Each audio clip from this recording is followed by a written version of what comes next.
پہلی دفعہ بنکر بسٹرز استعمال نہیں کر رہا۔ حماس کے لوگوں کے لیے یہ نئی چیز نہیں ہے، وہ اس کی طاقت کو جانتے ہیں۔ اسرائیل پچھلے 22 سال سے یہی امریکی بنکر بسٹر بومز غزہ میں گرا رہا ہے۔ اگرچہ شہری آبادیوں میں ان کا استعمال جنیوا کنونشن کے مطابق جنگی جرم ہے، لیکن اسرائیل بڑی ڈٹائی سے یہ بمز گرا رہا ہے اور امریکہ سے یہ بم دیتا چلا جا رہا ہے۔ تو خیر، ابھی تک یہ بمز ٹنل سسٹم کو تباہ کرنے میں ناکام تو ہے، لیکن یہ کیوں ناکام ہے؟ اس کے لیے پہلے تو ساتھیوں یہ جان لیں کہ غزہ میں 2 قسم کی ٹنلز ہیں۔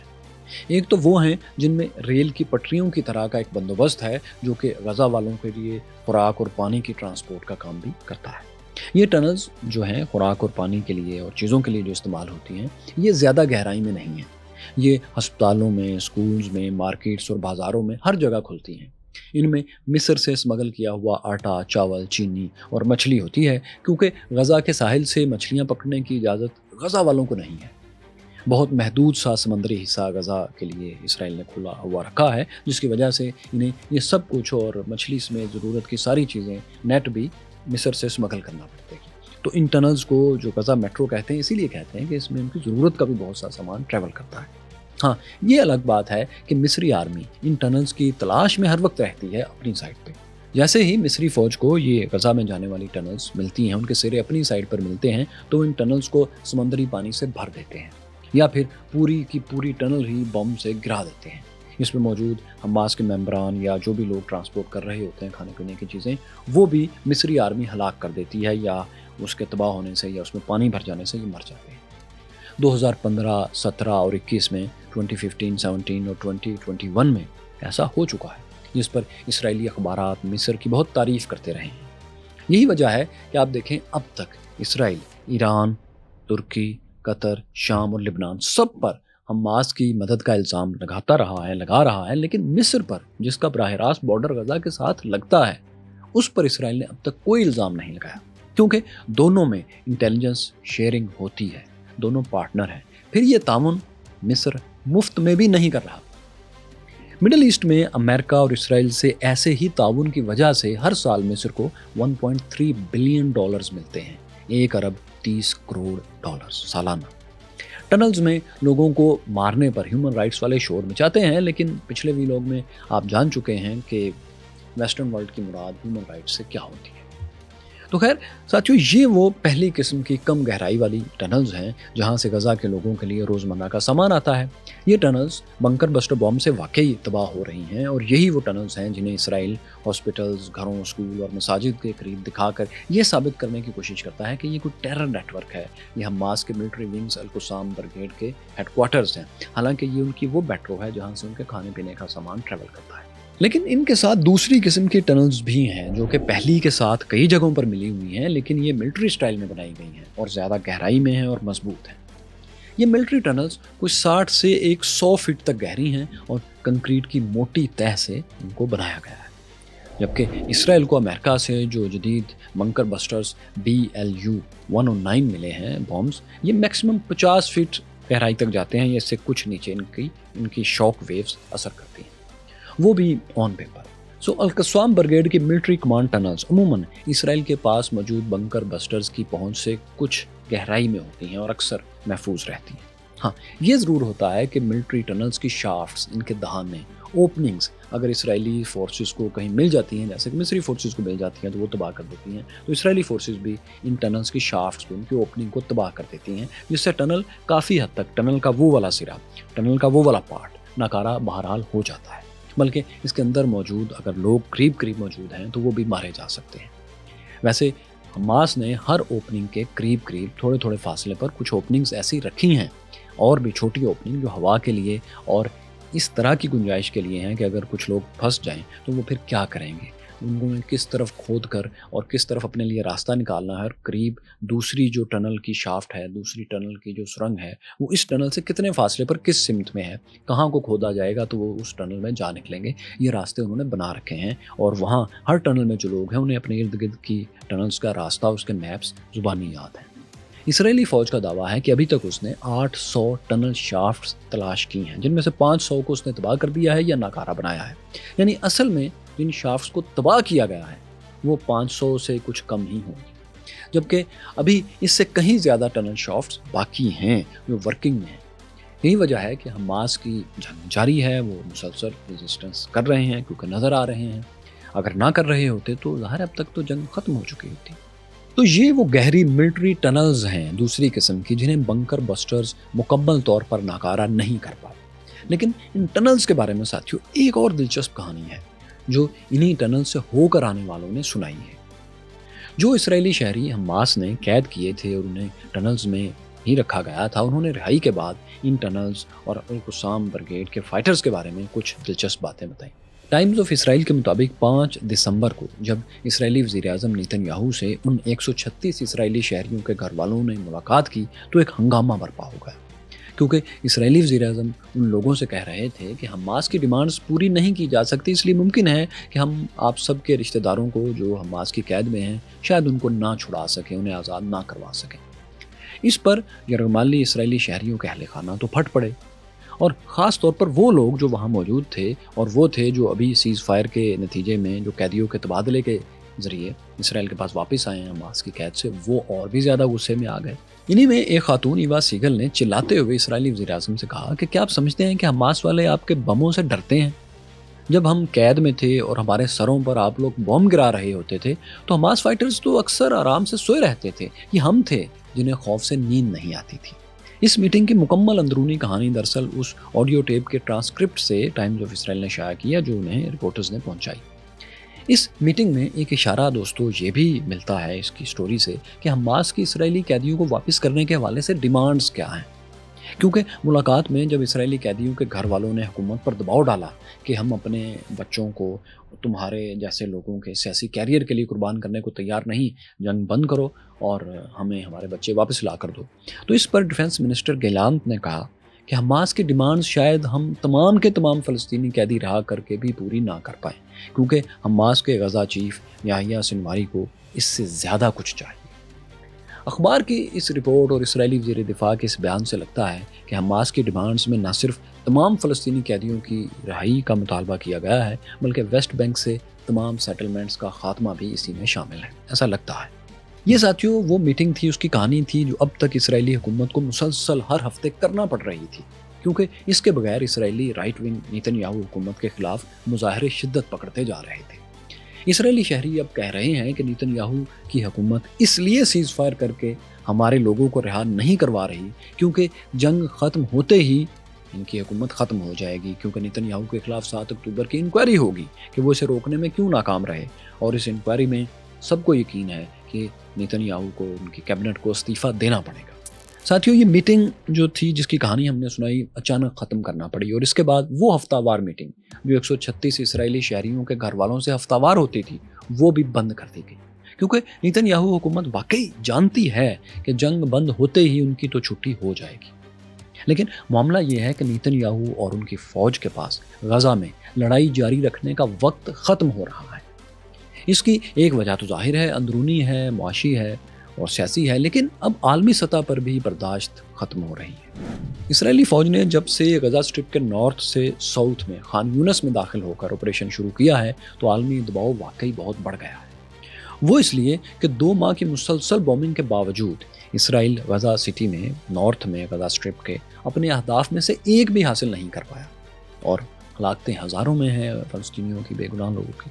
نہ تو غزہ میں حماس کا انفراسٹرکچر ہی اسرائیل سے تباہ ہو پایا ہے اور نہ ہی حماس کے غزہ چیف یحییٰ سنوار ان کے اب تک ہاتھ آئے ہیں، بلکہ کوئی بھی اہم لیڈر حماس کا ان کے نشانے پر نہیں آ سکا،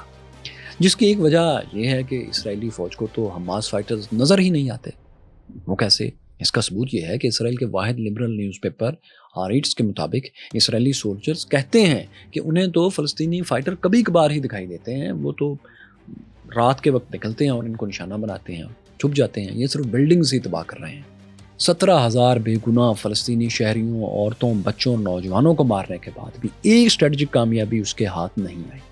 یہی وجہ ہے کہ مغربی دنیا جو کل تک اس کے ساتھ کھڑی تھی، اب کم از کم ان کا میڈیا اور کچھ لیڈرز اسرائیلی ناکامی کی کہانیوں پر بات کر رہے ہیں۔ جرمنی جو اسرائیل کا سب سے زبردست دوست اور حمایتی ہے، ان کا مین مرکزی نیوز چینل DW روزانہ پروگرامز کر رہا ہے جن میں اسرائیلی فوج کے ایکشنز اور سو کالڈ سیف زونز پر سوالات اٹھائے جاتے ہیں۔ نیتن یاہو کو وارن کیا جاتا ہے کہ جلد ہی امریکہ انہیں انف از انف کہنے والا ہے۔ پھر گرفتار فلسطینیوں کے بارے میں امریکی میڈیا بار بار سوالات اٹھا رہا ہے کہ اسرائیلی فورسز جنیوا کنونشن کی خلاف ورزیاں کر رہی ہے۔ اسرائیلی فوج عالمی قوانین کے مطابق کام نہیں کر رہی، یہ بی بی سی برطانوی میڈیا بھی کہہ رہا ہے، امریکی میڈیا بھی کہہ رہا ہے۔ اسی طرح امریکی اخبارات Washington post, new York Times وغیرہ بھی پچھلے برسوں کے بالکل الٹ اسرائیل کی ناکامیوں پر پوچھ رہے ہیں، رپورٹس لکھ رہے ہیں، کیونکہ امریکی ٹیکس پیئر کو اب احساس ہونے لگا ہے، جو پہلے نہیں ہوتا تھا، اب ہونے لگا ہے کہ ان کے اربوں ڈالرز، ان کے ٹیکس سے نکالے ہوئے اربوں ڈالرز ان کی حکومت اسرائیل کو دیتی ہے، اور اسی رقم سے وہ غزہ پر بمباری کرتا ہے اور اپنا تحفظ جس کو وہ کہتا ہے وہ کرتا ہے۔ یہ ساتھیوں اس لیے اہم ہے کہ اس سے پہلے ایسی صورتحال کم ہی دیکھنے میں آتی تھی کہ اسرائیل کے دوست، اس کے اتحادی ممالک اس پر اس طرح سے تنقید کریں، ایون ان کا میڈیا تنقید کرے۔ یہ پہلی بار ہو رہا ہے۔ پھر اپنوں کے بعد اب وہ ممالک جو اسرائیل کے دوست نہیں، وہ بھی جنگ کے ہر گزرتے دن کے ساتھ ساتھ سخت رویہ اپناتے جا رہے ہیں۔ صرف ترکی اور ایران کو ہم دیکھتے ہیں۔ ایرانی انقلابی حکومت اسرائیل کے خلاف کتنی کمیٹڈ ہے، اس کے لیے آپ پرشین کیپٹل تہران کے چوک میں لگا یہ گھڑیال دیکھ لیں۔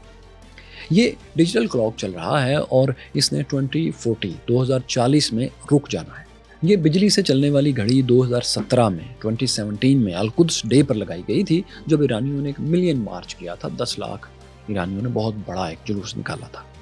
اس گھڑی کی بیک گراؤنڈ یہ تھی کہ 2015 میں ایرانی سپریم لیڈر آیت اللہ خامنائی نے کہا تھا کہ اگلے 25 برس میں 25 ایئرز میں اسرائیل ختم ہو جائے گا، زائنسٹ نام کی کوئی چیز دنیا میں موجود نہیں ہوگی، یہ انہوں نے دعویٰ کیا۔ ان کے اسی دعوے پر یقین کرنے والے ان کے حامیوں نے 2040 تک چلنے والا یہ الیکٹرک گھڑیال لگا دیا، جس میں 8411 دن کی الٹی گنتی شروع ہو گئی تھی، مطلب ہر روز ایک دن کم ہو جاتا تھا۔ ایران اور ایرانی اثر والے گروپس یعنی یمن کے حوثیز اور لبنان کی حزب اللہ دونوں ہی ایران کی طرح اسٹیٹڈ پالیسی رکھتے ہیں کہ وہ اسرائیل اور امریکی ریاستوں دونوں کے وجود ہی کے خلاف۔ انہی سب کو حماس سمیت ایران نے اسرائیل کے گرد اسی طرح کھڑا کر رکھا ہے جیسے کہ امریکہ نے چین کے گرد کافی اڈے بنا لیے ہیں کہ اگر چین کبھی کسی مہم جوئی کی کوشش کرتا ہے، کوئی ملٹری ایکشن کرنے لگتا ہے، تو امریکہ کو اس کے قریب پہنچنے میں اور اٹیک کرنے میں، مقابلہ کرنے میں دیر نہ لگے، وہ پہلے سے وہاں موجود ہو۔ ایران کے گرد بھی امریکہ نے ملٹری انسٹالیشنز کر رکھی ہیں، تو قدرے کمزور صحیح لیکن اسی قسم کی ملٹری انسٹالیشنز ایران نے بھی اسرائیل کے گرد کھڑی کر رکھی ہیں۔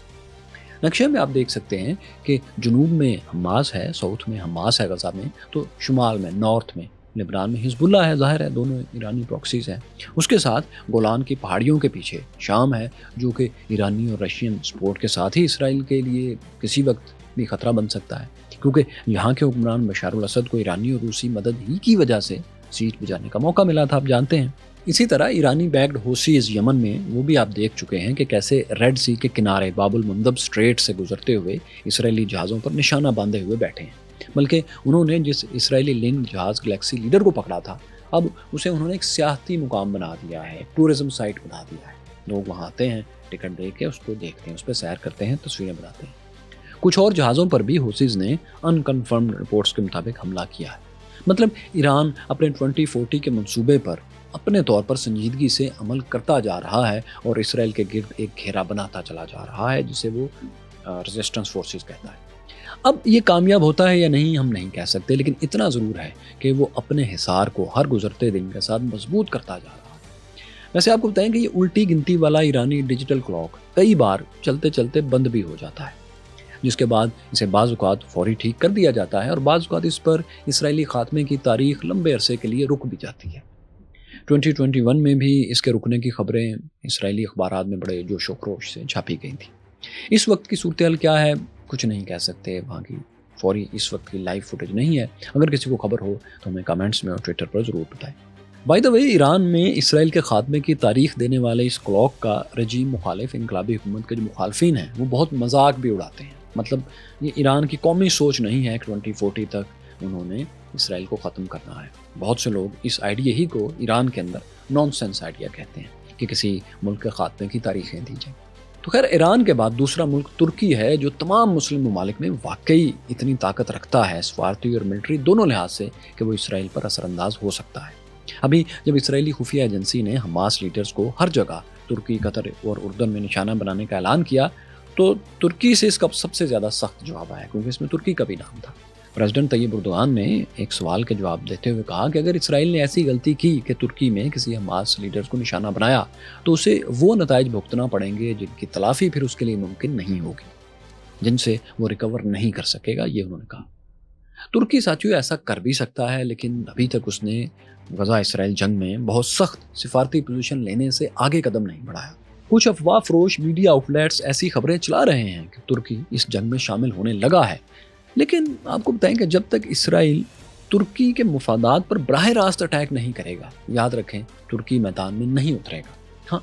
ایک ہتھیار ترکی کے پاس ایسا ہے جسے وہ کبھی بھی کسی بھی وقت اسرائیل کے خلاف استعمال کر سکتا ہے، وہ ہتھیار ہے انرجی پائپ لائن۔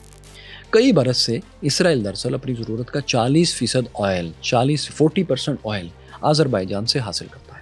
یہ کروڈ آئل جس پائپ لائن سے اسرائیل پہنچتا ہے، یہ پائپ لائن آذربائیجان سے جارجیا اور جارجیا سے ترکی کے راستے پورٹ سیہان سے اسرائیلی پورٹ اشکلان تک آتی ہے۔ یہاں سے پھر یہ آگے پورے اسرائیل میں جاتی ہے آئل پائپ لائن۔ آذربائیجان کے بعد اسرائیل کا دوسرا بڑا آئل پارٹنر روس ہے، لیکن اس کا فیول شپنگ سے آتا ہے کچھ دوسرے راستوں سے۔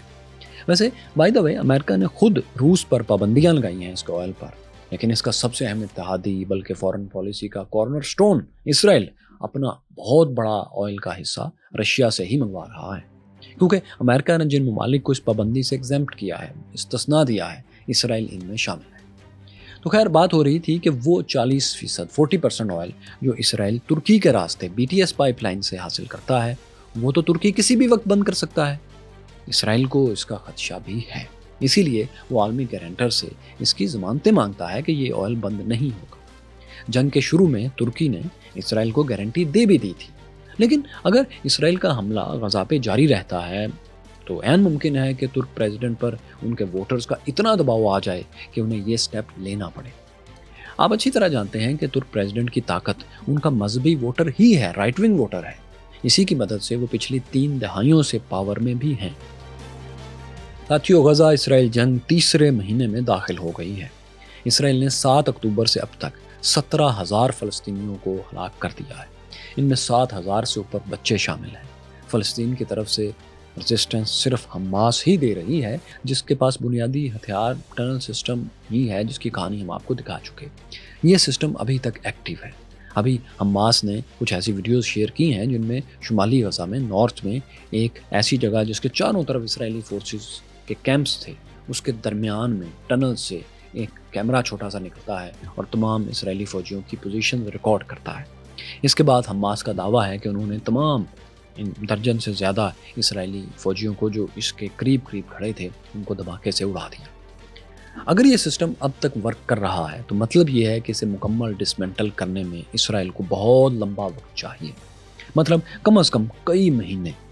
اگر یہ جنگ کئی ماہ چلتی ہے تو غزہ کی پٹی میں زمین سے نیچے تو شاید کچھ موجود رہے، اس کے اوپر ایک بھی بلڈنگ باقی نہیں رہے گی۔ ہمارا اندازہ ہے کہ 1 ماہ سے زیادہ اب اسرائیل کے پاس ون سائیڈڈ بومنگ کے لیے وقت نہیں ہے۔